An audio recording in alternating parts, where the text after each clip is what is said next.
Before the sun's first rays touched the city's steel and glass skyline, Ashley was already on her way to work. Day after day, she followed the same pattern: a 5:30 a.m. alarm, a quick shower, and a brisk walk to the subway. This unchanging routine comforted her. In her role as a data analyst, she thrived on logic and structure, trusting in spreadsheets and statistics to shape her well-ordered world. The first sign that something was wrong came on a bright autumn morning. Seated on a half-empty train, Ashley was gazing out at rows of brick buildings when a sudden dizziness blurred her vision. For an instant, the scene outside the window flickered as if reality had slipped. Then everything stabilized, leaving her with a slight headache and a nagging sense of unease. She chalked it up to fatigue and pushed the thought aside. Yet as the weeks passed, the oddities multiplied. One day, Ashley noticed a grocery store by her apartment bore a new name and color scheme. Except according to the cashier, it had always been that way. Another time, a co-worker mentioned a conference they had supposedly attended together the previous summer, describing the trip in such detail that Ashley couldn't dismiss it as a simple mix-up. There were jokes she didn't remember sharing, photos she had never seen. Each discrepancy chipped away at her trust in the familiar. More unsettling were the blocks of time that simply vanished. She might be making dinner, blink, and find an hour had slipped by without any awareness of what she'd been doing. Increasingly concerned, she set up a few cheap security cameras in her apartment. Upon reviewing the footage, she watched herself perform actions she had zero recollection of. Moving furniture around, scribbling symbols on a notepad, muttering in a language she didn't recognize. Fearing a serious medical issue, she consulted a neurologist. An MRI, an EEG, both came back normal. A psychologist floated the idea of a dissociative disorder. Yet something in Ashley insisted that her experiences were not purely psychological. It felt as though reality itself was warping around her, or as though she kept slipping between different versions of her life. One particularly jarring incident occurred at work. Ashley stepped out for a coffee break, returning 10 minutes later to find the office layout changed. Partitions had shifted. Half her co-workers were replaced by strangers who seemed to know her name. Her manager was nowhere in sight, and everyone else acted as though nothing was amiss. Rattled, she left early, only to discover that the cafe where she regularly dined had changed its entire facade. Same interior, different sign.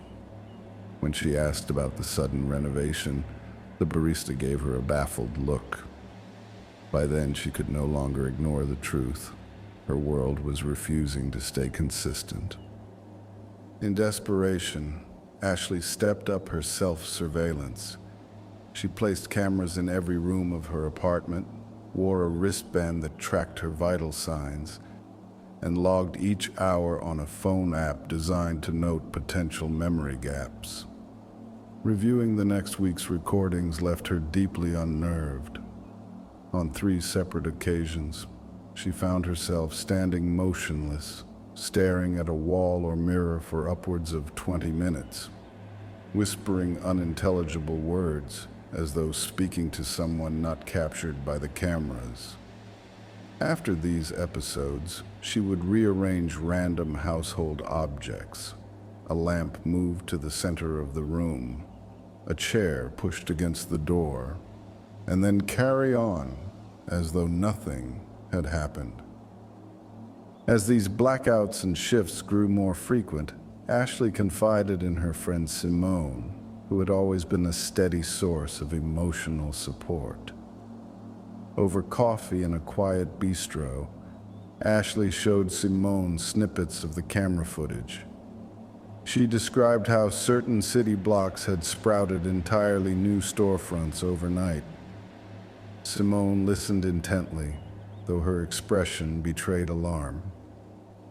She gently suggested that Ashley see another specialist, or even a spiritual advisor. Anything that might shed light on what was happening. That same night, returning to her apartment complex felt like stepping into someone else's building. The lobby was the same shape, but the wallpaper had changed to a dull green pattern. The front desk clerk on duty was a man Ashley had never met, though his name tag proclaimed him to be a long-standing employee. In the elevator up to her floor, she felt lightheaded again. Her mind seemed to skip a beat. When the doors opened, she found the hallway lighting subdued, casting the corridor in unfamiliar gloom. She managed to unlock her apartment door, discovering that her living room had a different rug, one she couldn't recall ever buying. Books were out of order on her shelves, and the art prints she loved so much were swapped for landscapes she didn't recognize. All logic dissolved in that moment. She sank onto the sofa, staring at the decor, heart pounding. Any attempt at rational explanation slipped through her fingers. She had to find a way to stop whatever force was pulling her through these shifting realities. Driven by that desperation, Ashley decided to isolate herself completely. No contact with friends or co-workers, no checking the news, no going outside. Perhaps external stimuli triggered the changes. Maybe if she severed ties with the outside world, her reality would stabilize. She unplugged her television, powered down her phone, covered the windows with thick curtains, and set up a small, battery-powered lantern for light. In this self-imposed seclusion, she rationed canned goods and water, keeping notes in a journal about each passing hour. Initially, her anxiety soared. She half expected the walls to change color under her gaze, or the ceiling to morph shape. But in the oppressive stillness, nothing major happened. Minor objects might appear slightly displaced each morning, her chair a few inches away from its previous spot. But the large-scale shift seemed to subside, at least for a few days. She wondered whether the phenomenon had stopped or was simply gathering strength. On the 6th day of her isolation, as she hovered on the edge of sleep, Ashley sensed a presence in the dark. Heart hammering, she switched on her lantern, revealing a faint silhouette near the corner of the room. Its eyes caught the weak light, reflecting in a way that felt more cosmic than human. "Who are you?" Ashley demanded. Her voice shook, exhaustion and fear intermingling. The figure made no sound, yet a resonance filled her head. Its words were more like a vibration of thought.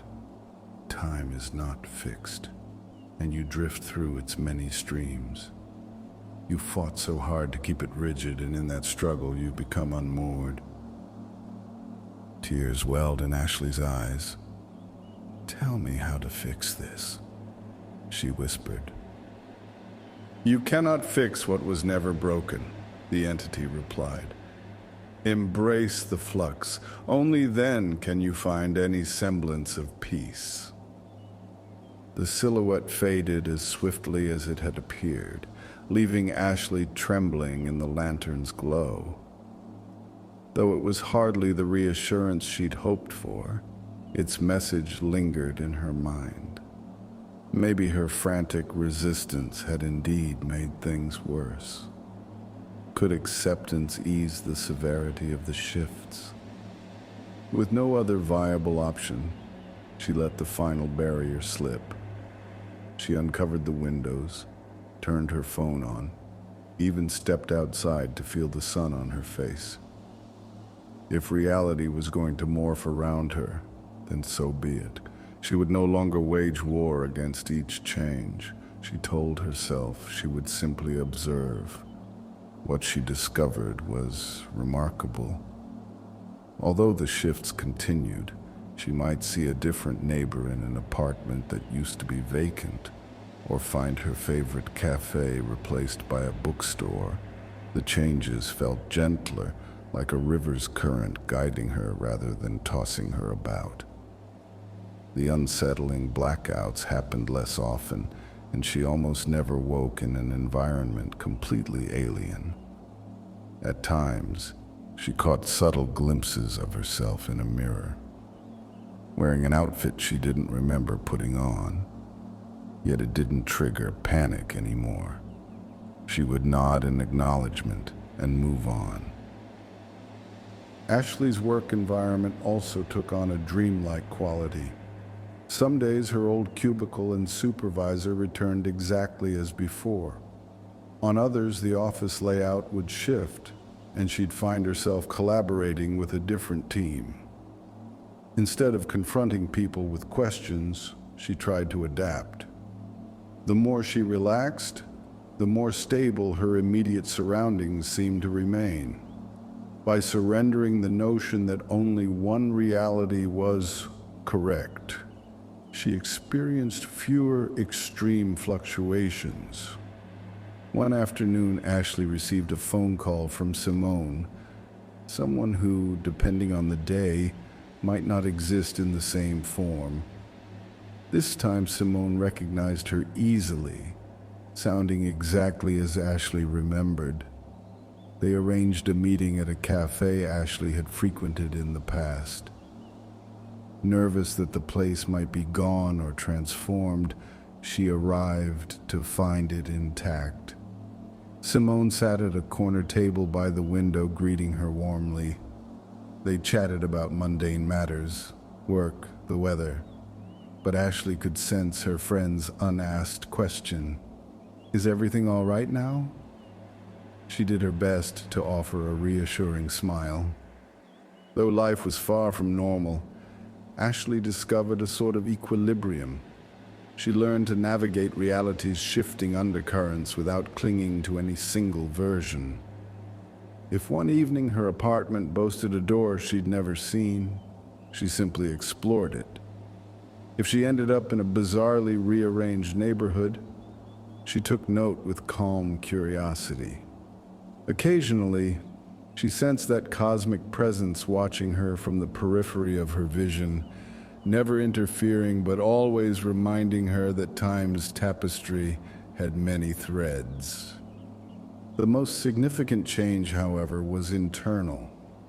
By relinquishing her need for total certainty, Ashley found a quiet sense of acceptance. She still longed for consistency, but she no longer allowed every new discrepancy to send her spiraling into fear. The old Ashley might have scoured every corner for logical explanations, but the new Ashley discovered beauty in transience. Each day was an unexpected gift, an opportunity to see life through shifting lenses. Some evenings she recalled her initial terror, the lost hours, the harrowing transformations, and felt a pang of sorrow. She missed the simplicity of a stable universe. Yet ironically, her newfound perspective made the everyday joys feel more vibrant. The aroma of a well-brewed coffee, the warmth of sunbeams on her skin, the laughter shared with an old friend, even if that friend was sometimes a slightly different version of herself. Over time, her blackouts diminished to almost nothing. She still experienced fleeting dizziness now and then, but the environment rarely spun out of control. If a shift did manifest, it arrived softly, like a gentle ripple instead of a crashing wave. On one such occasion, The entire facade of her apartment block changed color from beige to a rich burgundy. Startled, Ashley stepped back for a moment, then smiled, half amused. She touched the walls, found them solid, and went inside without protest. Gradually, she felt genuine peace settle over her. She understood that trying to stabilize the shape-shifting world around her was an exercise in futility. By abandoning that quest, she freed herself from the cycle of panic and disorientation. Each morning, she woke to a version of her life that might surprise her, but each version still contained enough threads of familiarity, her own sense of empathy, her cautious optimism, to keep her grounded. And so Ashley learned to float in the currents of possibility. No longer unmoored by fear, she accepted that time could weave itself in infinite patterns. In each moment of surrender, she felt the intangible presence of the being that had appeared in her darkened room, guiding her with silent wisdom. The city continued to hum with activity. Shops changed names and shapes. Acquaintances vanished or reappeared, but none of it felt truly threatening. Rather, it was life unveiling its many faces. She hadn't transcended confusion entirely. The dissonance of multiple realities still tugged at her mind. Yet each day she managed to find quiet harmony, trusting that her core identity, her compassion, her resilience, remained intact no matter where she landed. In that acceptance, she discovered a new form of strength, the ability to greet each sunrise with an open heart, unafraid of what form the world might take next.